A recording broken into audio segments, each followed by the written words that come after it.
안녕하세요. 훈민정음을 활용한 영어 발음 표기의 고재윤입니다. 글자 리퍼블릭, 글자 표기로 전 세계 공통적인 언어를 한번 찾아보자. 그리고 모든 발음을 표기할 수 있는 원리를 찾아보자 라는 목표를 가지고 출발한 방송입니다. 자, 오늘의 주제는 그런 의미에 딱 맞는 거죠. 케첩이라는 단어를 가지고 살펴보도록 하겠습니다.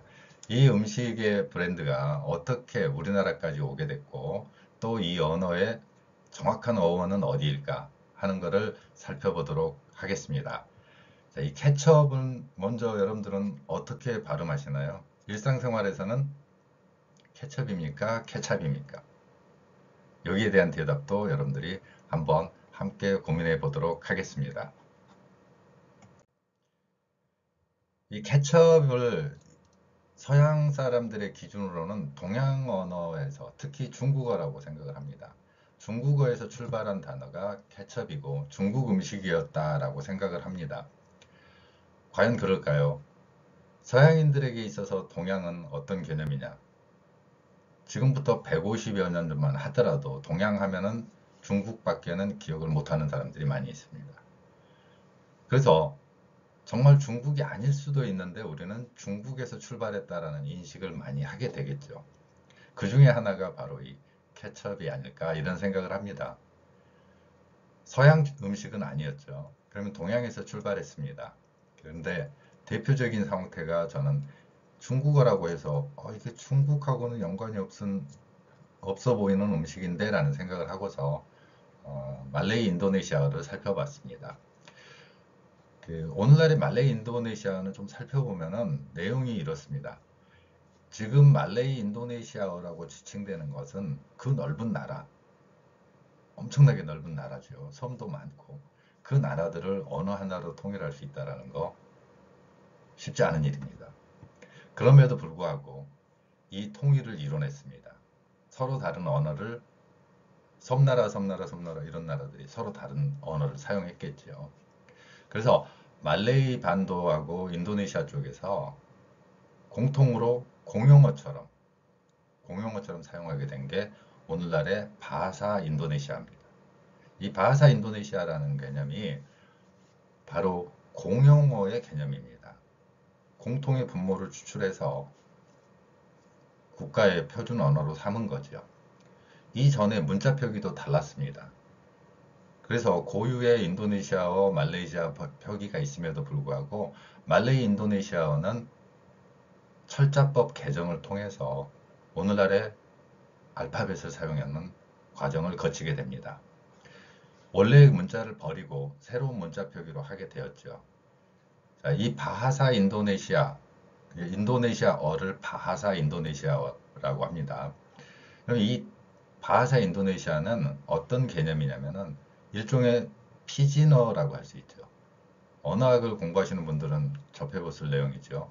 피진어라는 표현도 하고 비즈니스 랭귀지라고도 하는데 비즈니스의 발음 표기 중에 피진이라고 비즈니스가 이제 피진이라고 발음하는 사람들이 있어가지고 비즈니스가 이제 피진 그래서 피진어라는 표현을 사용하기도 합니다. 피진어의 개념은 이런 거죠. 만약에 서로 다른 언어를 사용하는 사람이 만났습니다. 제가 일본 사람을 만났을 때 그럼 제가 일본어를 못한다면 일본 사람은 우리말을 못하죠. 그 상태에서 어떤 의사소통을 하게 될 겁니다. 그때 생기는 발음이 바로 우리는 피진어라고 할 수 있는 거죠. 넓게 보면은 한국 용어도 바로 이런 범주에 속합니다. 예를 들어서 A라는 글자가 있다면은 어떤 나라는 R로도 읽을 수 있습니다. 어떤 나라는 A로도 읽겠죠. 그러면 저거를 어떻게 표현할 것인가? 항공교통에서는 한 번의 실수가 치명적인 결과를 가져오기도 하고 아니면 또 많은 사람을 살릴 수 있는 기회를 가져오기도 하겠죠. 그래서 이럴 때 A를 어떻게 읽을 것인가?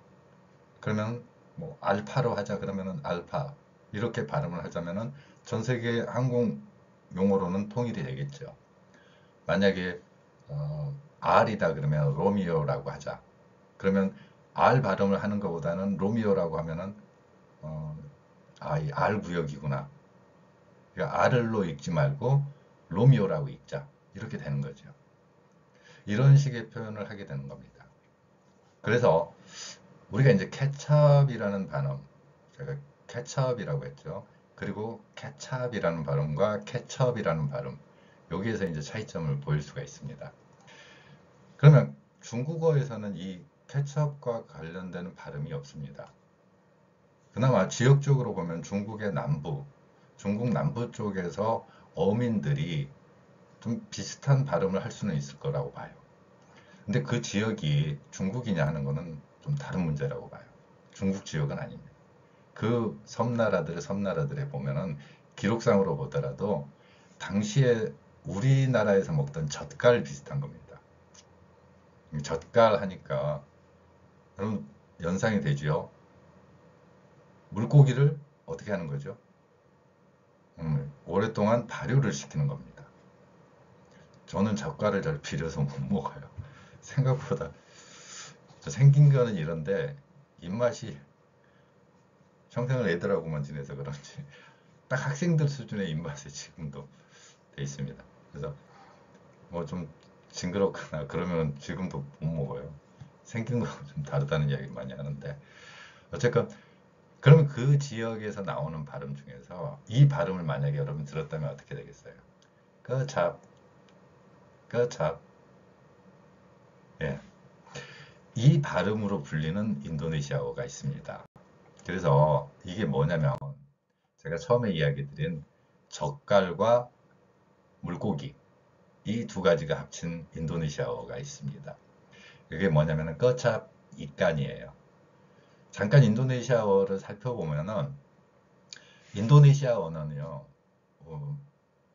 영어 발음하고 좀 다릅니다. 알파벳을 사용하긴 하지만 이게 우리말의 경음이라고 표현하는 쌍기역, 쌍디귿, 쌍비읍이 비읍이나 기역이나 비읍이 아니라 쌍기역, 쌍디귿, 쌍비읍이 기본 발음입니다.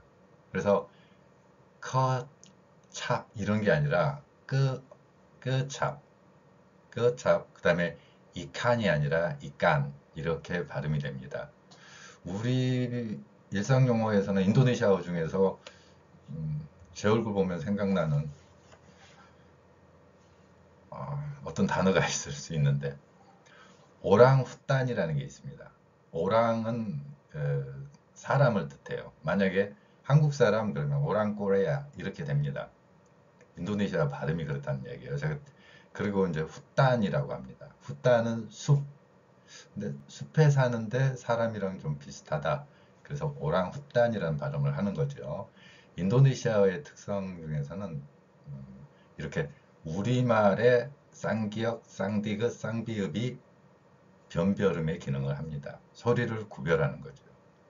그래서 영어의 키읔 이런 표현이 아니라 티읕 이런 게 아니라 쌍디귿, 쌍비읍 이런 식으로 읽으면 됩니다. 비슷한 글자를 생각을 해보면은 K가 있으면은 인도네시아인들은 끄로 발음할 거고 D는 뜨로 혹은 D로도 발음하기도 합니다. 근데 뜨 발음은 이제 실제로는 T일 때 명확하게 나오죠. 그래서 T 발음이 인도네시아에서는 뜨 발음이 되는 겁니다. 만약에 닷땅 앞에서 D는 이제 디귿으로 나고 뒤에 T는 쌍디귿으로 나는 닷땅 뭐 이렇게 표현하는 겁니다. 자 그러면 꺼찹 이깐 이 발음이 인도네시아어에 있다는 얘기는 중국어가 아닌 인도네시아어에서 가장 발음의 유사성을 찾을 수가 있습니다. 그리고 실제 이 음식을 제가 처음에 젓갈이라고 그랬잖아요. 그럼 젓갈이면 물고기하고 연관성이 있어야 됩니다. 그 음식이. 그래서 꺼찹 이깐이라는 인도네시아어가 1876년에 이제 서양으로 건너가게 되겠죠. 그래서 그 유명한 하인즈가 만드는 케첩이 생산되게 됩니다. 물론 그 젓갈 음식을 그대로 서양 음식에 넣지는 않았죠. 방법만 같이. 그래서 가장 주재료로 사용한 게 이제 물고기가 아니라 젓갈과 좀 달라졌죠. 어떤 음식? 토마토, 토마토를 가지고서 이제 만드는 거죠. 그래서 하인즈에서 만든 그 케첩이 이제 동양의 발효 음식 비슷한 그 소스로서 사용하는 재료가 되게 되었습니다. 그래서 지금 우리가 이제 케첩이라는 게 나왔는데 이 케첩이 우리나라에서는 약 1970년 무렵, 70년대죠. 그러니까 그 무렵부터 우리나라에 이제 들어와서 널리 음식에서 사용되게 되었죠. 특히 뭐 감자칩, 예, 감자 같은 거, 뭐 어떠리야 뭐 이런 데 가면 나오잖아요. 그럴 때 이 케첩 가지고 사용하는 걸 볼 수 있습니다. 저도 가끔은 찍어서 먹습니다. 그래서 이 케첩이라는 단어는 이렇게 발음의 유사성을 볼 때 인도네시아 이 지역의 섬나라들에서 먹던 음식 좀 더 거슬러 올라왔다면 뭐 우리나라의 음식에서도 아이디어를 얻어가지고 이런 케첩을 만들 수 있었겠죠. 자, 그러면 오늘 이 케첩 발음을 제가 처음에 여러분들은 케찹이라고 하세요, 케첩이라고 하세요라고 했죠. 그리고 1970년대를 생각을 해보면 우리는 이제 일제강점기를 벗어난 시기입니다. 근데 왜 일제강점기를 그때 당시에 지금 제가 들먹이냐면 당시에 일제강점기에 형성된 우리의 발음 형태가 오늘날에도 그 발음에 영향을 끼치고 있다는 걸 보여드리기 위한 겁니다. 그래서 우리의 일본어 발음에 영향을 받은 거, 우리는 분명히 케첩이라고 할 수 있음에도 불구하고 케찹이라고 발음하는 사람이 많이 있다는 얘기예요.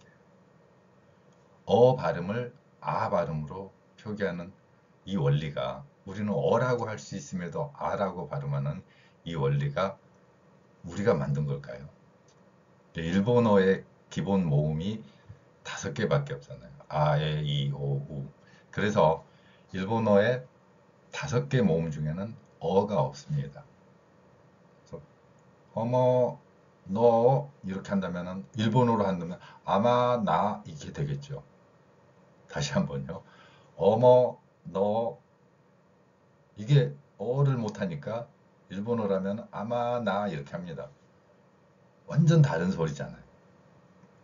완전 다른 소리임에도 불구하고 우리는 어라는 거 할 수도 있고 의미도 다르게 표현할 수 있는데 아라고 외래어에서 특히 그리고 외국어 발음에서도 많이 나옵니다. 그래서 케첩처럼 어로 발음해야 되는데 찹이라고 발음한다는 거죠. 뭐 오늘 이 컷이라는 단어를 여기다 한번 올려봤는데요. 컷이라는 단어를 카트라고 발음하는 경우, 발음을 아 발음으로 바꾸는 거죠. 이런 경우를 우리 일상생활에서도 많이 볼 수 있습니다.